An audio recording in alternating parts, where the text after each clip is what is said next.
Salam kerahiman. Hari ini 9 Februari, tema kerahiman ilahi dan sakramen-sakramen. Bacaan diambil dari Yesaya 6 ayat 1 sampai 13. Yesaya mendapat panggilan Allah. Dalam tahun matinya Raja Uzia, aku melihat Tuhan duduk di atas tahta yang tinggi dan menjulang, dan ujung jubahnya memenuhi bait suci. Para serafim berdiri di sebelah atasnya, masing-masing mempunyai 6 sayap, dan sayap dipakai untuk menutupi muka mereka, 2 sayap dipakai untuk menutupi kaki mereka, dan 2 sayap dipakai untuk melayang-layang. Dan mereka berseru seorang kepada seorang, katanya, "Kudus, kudus, kuduslah Tuhan semesta alam. Seluruh bumi penuh kemuliaannya." Maka bergoyanglah alas ambang pintu disebabkan suara orang yang berseru itu, dan rumah itu pun penuhlah dengan asap. Lalu kataku, "Celakalah aku binasa, sebab aku ini seorang yang najis bibir, dan aku tinggal di tengah-tengah bangsa yang najis bibir. Namun mataku telah melihat Sang Raja, yakni Tuhan semesta alam." Tetapi seorang daripada serafim itu terbang mendapatkan aku. Di tangannya ada bara yang diambilnya dengan sepit dari atas mezbah. Ia menyentuhkannya kepada mulutku serta berkata, "Lihat, ini telah menyentuh bibirmu, maka kesalahanmu telah dihapus dan dosamu telah diampuni." Lalu aku mendengar suara Tuhan berkata, "Siapakah yang akan kuutus, dan siapakah yang mau pergi untuk aku?" Maka sahutku, "Ini aku, utuslah aku." Kemudian firman-Nya, "Pergilah dan katakanlah kepada bangsa ini, dengarlah sungguh-sungguh, tetapi mengerti jangan. Lihatlah sungguh-sungguh, tetapi menganggap jangan. Buatlah hati bangsa ini keras, dan buatlah telinganya berat mendengar, dan buatlah matanya melekat tertutup, supaya jangan mereka melihat dengan matanya, dan mendengar dengan telinganya, dan mengerti dengan hatinya, lalu berbalik dan menjadi sembuh." Kemudian aku bertanya, "Sampai berapa lama ya Tuhan?" Lalu jawabnya, "Sampai kota-kota telah lengang, sunyi, sepi. Tidak ada lagi yang mendiami, dan di rumah-rumah tidak ada lagi manusia, dan tanah menjadi sunyi dan sepi. Tuhan akan menyingkirkan manusia jauh-jauh, sehingga hampir seluruh negeri menjadi kosong. Dan jika di situ masih tinggal 1/10 dari mereka, mereka harus sekali lagi ditimpa kebinasaan. Namun keadaannya akan seperti pohon beringin dan pohon jawi-jawi, yang tunggulnya tinggal berdiri pada waktu ditebang. Dan dari tunggul itulah akan keluar tunas yang kudus." Panjang ya ceritanya. Baik. Kalau kita lihat di ayat 5, di situ sepertinya Yesaya takut ketemu sama Tuhan. Dia katakan, "Celakalah aku binasa, sebab aku ini seorang yang najis bibir, dan aku tinggal di tengah-tengah bangsa yang najis bibir." Yesaya tahu berdosa karena dia punya bibir yang najis. Mungkin kalau sekarang saya anggap orang-orang yang suka gosip, suka jelek-jelekin orang, suka menghakimi orang, atau juga mungkin yang suka bohong, yang ngomongnya membenarkan diri sendiri, atau juga mungkin yang dimana mulutnya tidak dipakai untuk memuji Tuhan, tapi merugikan orang lain, berdosa. Celakalah aku binasa. Dia tahu Karena dia berdosa, dia pasti binasa. Kalau kita lihat di Diary 1485, di situ dikatakan oleh Yesus, "Anakku, engkau takut akan Allah kerahiman? Kekudusanku tidak dapat menghalangi aku untuk menjadi Maha Rahim. Aku tidak pernah menolak hati yang remuk redam." Itulah ungkapan Allah yang Maha Rahim. Kenapa kamu takut sama Allah yang Maha Rahim? Dan dosa kita, kejahatan kita tidak bisa menghalangi Tuhan untuk berbelas kasih. Bahkan di situ dikatakan lebih lanjut oleh Yesus, "Aku tidak pernah menolak hati yang remuk redam." Balik lagi ke Yesaya. Dia tahu saya berdosa, saya salah, saya binasa nih, celakalah saya binasa. Itu menjadi satu ungkapan bahwa ya saya tahu saya salah. Yang sering terjadi di dalam hidup kita enggak merasa berdosa, kita merasa benar, kita merasa orang lain yang salah. Nah, di dalam kerahiman ilahi, sebetulnya kerahiman ilahi adalah inti dari Injil. Karena dinyatakan dalam diri Yesus Kristus pada para pendosa. Itulah ungkapan dari belas kasih Tuhan. Kalau kita nanti baca lagi lebih lanjut ya, Yesaya itu tidak dihancurkan karena dia berdosa, tidak dihapus, tidak dibuang, tapi justru dimurnikan. Kita bisa lihat di ayat 6 dan 7. "Serafim terbang mendapatkan aku, di tangannya ada bara. Dan bara itu disentuhkan ke mulutku dan berkata, 'Lihatlah ini, telah menyentuh bibirmu, maka kesalahanmu telah dihapus dan dosamu telah diampuni.' Allah Maha Rahim." Tahu manusia berdosa, Yesaya ya, Nabi Yesaya.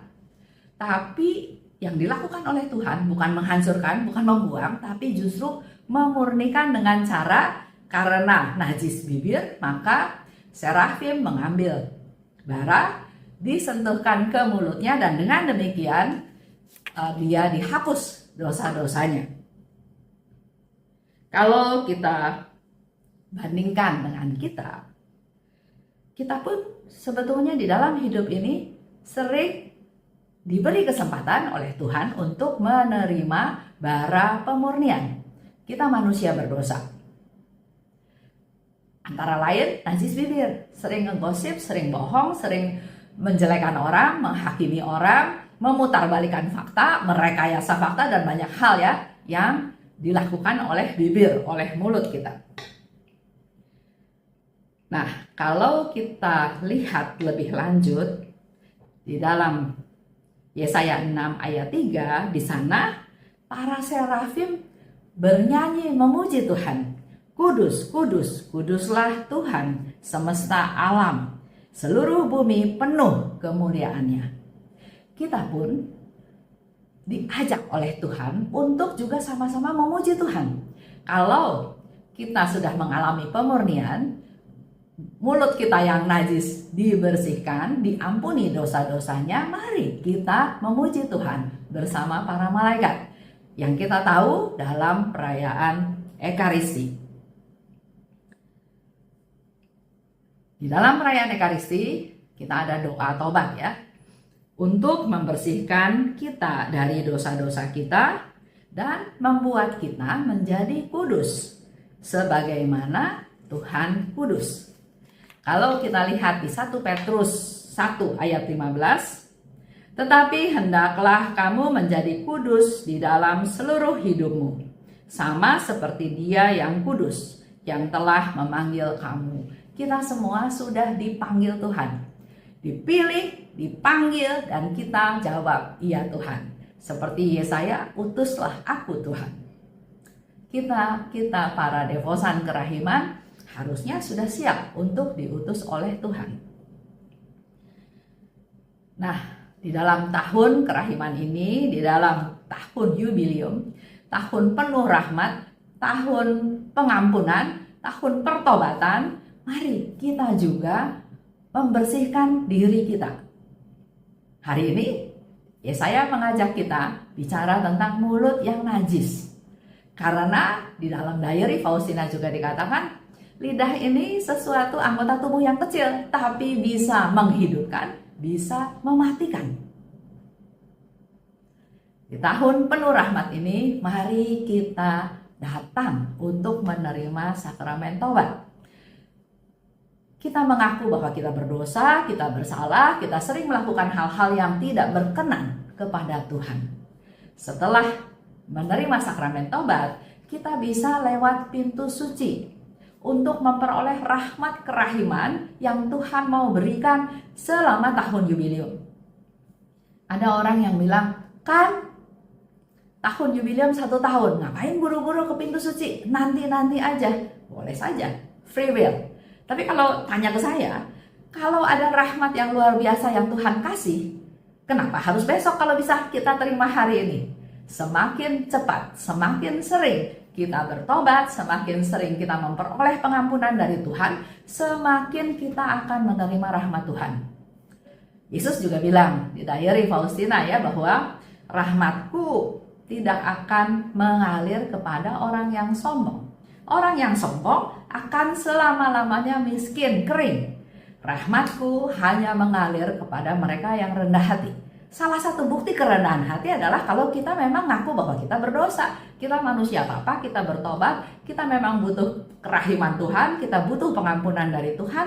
Nah, dengan begitu dihapus dosa-dosanya, hukuman akibat dosa, kita menjadi manusia baru yang lebih siap untuk menerima kerahiman Tuhan, untuk menerima rahmat Tuhan. Sama seperti air, gelas yang ada airnya setengah atau airnya penuh. Kalau penuh dengan kemarahan, dengan dendam, dengan segala macam, Tuhan nggak bisa berikan rahmat tersebut karena hati kita sudah dipenuhi dengan hal-hal duniawi.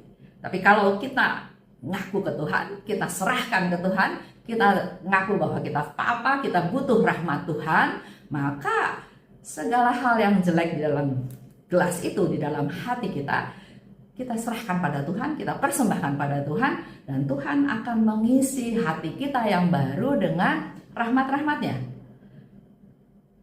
Kerahiman ilahi berkaitan dengan sakramen tobat, ya tadi kita memperoleh pengampunan dari Tuhan dan sekaligus akan menerima rahmat-rahmat tahun jubileum yang luar biasa. Dan yang kedua, di dalam setiap perayaan Ekaristi ada doa tobat, dosa-dosa kita diampuni, dan juga kita bersama-sama dengan malaikat memuji Tuhan, dan kita menerima tubuh Tuhan. Supaya kita yang sudah dipilih, sudah dipanggil Tuhan secara bertahap, semakin dekat dengan Tuhan, menerima Tuhan, maka kita pun diharapkan suatu hari akan menjadi kudus. Dan kekudusan itu tidak bisa dengan usaha kita sendiri. Kita harus bergantung pada Tuhan, kita harus nempel terus, makin dekat dengan Tuhan. Nah, saya mau tutup cerita ini dengan sharing Camino Munsen. Beberapa waktu yang lalu, KKI KAJ ya mengadakan Camino, itu jalan dari Muntilan sampai Sinangsono, Camino Munsen. Berkaitan juga dengan tema tahun jubileum kita, peziarah pengharapan. Ide ini pertama-tama muncul dari Romo Subagio ya, sebagai moderator kerahiman ilahi di KAJ.